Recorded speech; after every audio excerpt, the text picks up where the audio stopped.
इकरा चौधरी। धन्यवाद अध्यक्ष महोदया। आज हमारे राष्ट्रगीत के 150 वर्ष पूरे होने पर हो रही महत्वपूर्ण चर्चा में गर्व के साथ एक भारतीय होने के नाते मैं अपने विचार रखना चाहती हूँ। सदन में इतिहास को तोड़ मरोड़ कर पेश करके फिर से मुस्लिम तुष्टीकरण के नाम पर भारतीय मुसलमानों को कटघरे में खड़े करने की कोशिश की जा रही है। लेकिन मैं सदन में बताना चाहूँगी कि हम भारतीय मुसलमान जिन्ना के आह्वान को ठुकराकर अपने इस प्यारे वतन की मिट्टी के साथ मजबूती से जुड़े रहे।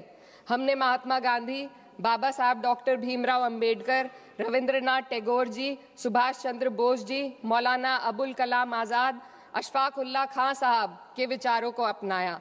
हम भारतीय मुसलमान इंडियंस बाय चॉइस हैं, बाय चांस नहीं। वंदे मातरम के किन छंदों को राष्ट्रगीत के तौर पर अपनाया जाए, यह फैसला सर रविंद्रनाथ टैगोर और सुभाष चंद्र बोस जी जैसे नेताओं के परामर्श के बाद हुआ। क्या अब हम उन महान नायकों की समझ पर प्रश्न चिन्ह उठाएंगे? उन्हें देश को बांटने वाला और तुष्टीकरण करने वाला कहने का पाप करेंगे? उन महान हस्तियों ने वंदे मातरम के उन छंदों को अपनाया जिन्होंने देश के हर वर्ग, हर धर्म के मानने वालों को एक सूत्र में पिरोने का काम किया। और मैं एक घटना आप लोगों के सामने रखना चाहती हूँ।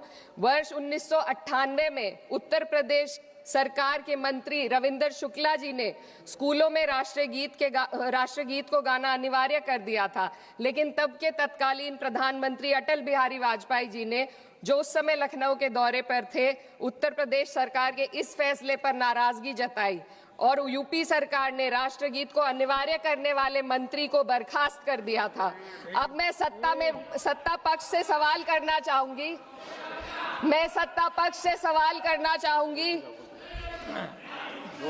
बोलने दीजिए। मैं सत्ता पक्ष से सवाल करना चाहूंगी कि जो विजन आजादी के समय के लोगों का था राष्ट्रगीत को स्वेच्छा पर छोड़ने का, उसी का अनुसरण माननीय अटल बिहारी वाजपेयी जी ने किया, तो क्या वे भी मुस्लिम तुष्टीकरण कर रहे थे? जी नहीं। अटल बिहारी वाजपेयी जी राजधर्म निभा रहे थे।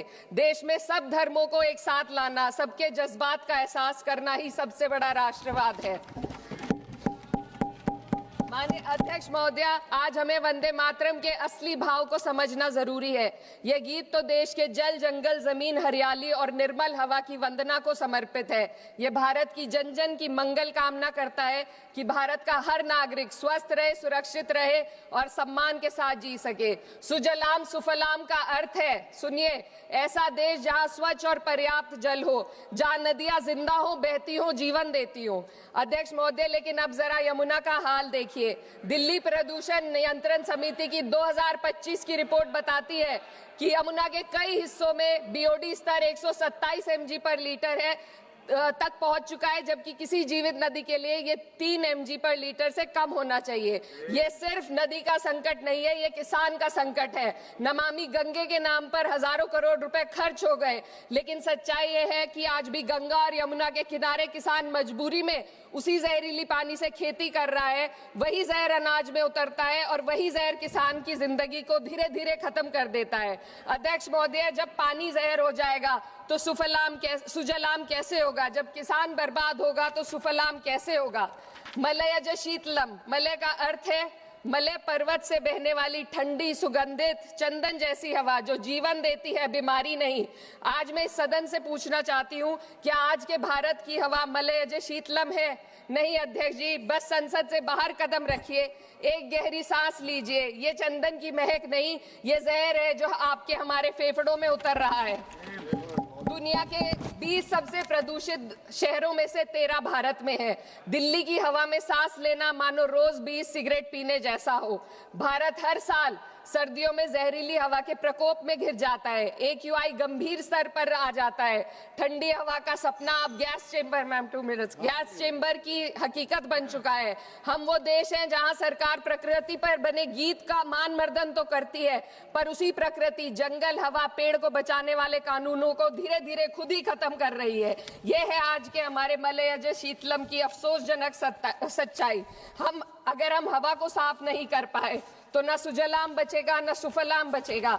माननीय अध्यक्ष महोदया, सस्य श्यामलम का अर्थ है ऐसा देश जहां उपजाऊ जमीन हो, जहां खेत फसल से भरे हो और किसान कर्ज और निराशा में न डूबा हो।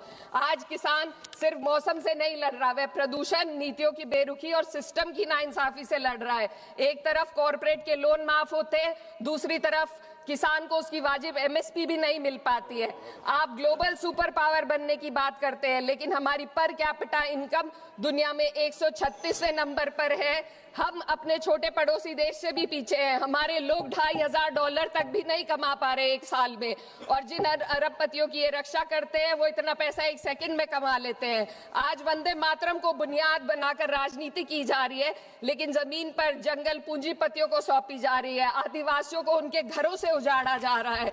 मातरम में जो मात्रा माता है वे सिर्फ मातृभूमि की वंदना नहीं, वे इस धरती की हर नारी, वे इस देश की हर बेटी, हर महिला के सम्मान की बात भी करता है। लेकिन आंकड़े अगर आप देखेंगे, एनसीआरबी की हाल की रिपोर्ट के अनुसार, मैम जसवंत के अनुसार देश में हर वर्ष लगभग 30,000 से अधिक बलात्कार हो रहे हैं। यानी एक दिन में 80 से अधिक महिलाएं यौन हिंसा का शिकार होती हैं, और ये सिर्फ दर्ज मामले हैं।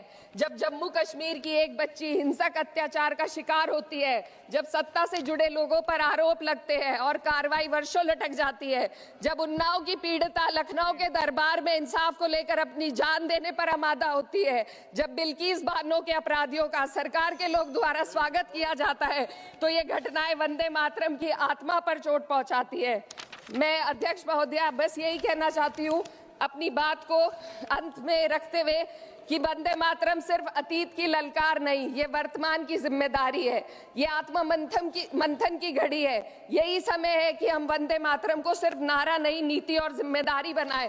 और अपने जज्बात को मैं आलमा इकबाल साहब के तराना हिंद के साथ इस सदन में रखना चाहती हूँ कि सारे जहां से अच्छा हिंदुस्तान हमारा, हम बुलबुले हैं इसके, ये गुलसिता हमारा, मजहब नहीं सिखाता आपस में बैर रखना, हिंदी है हम, वतन है हिंदुस्तान हमारा। श्रीमती लवली आनंद, श्रीमती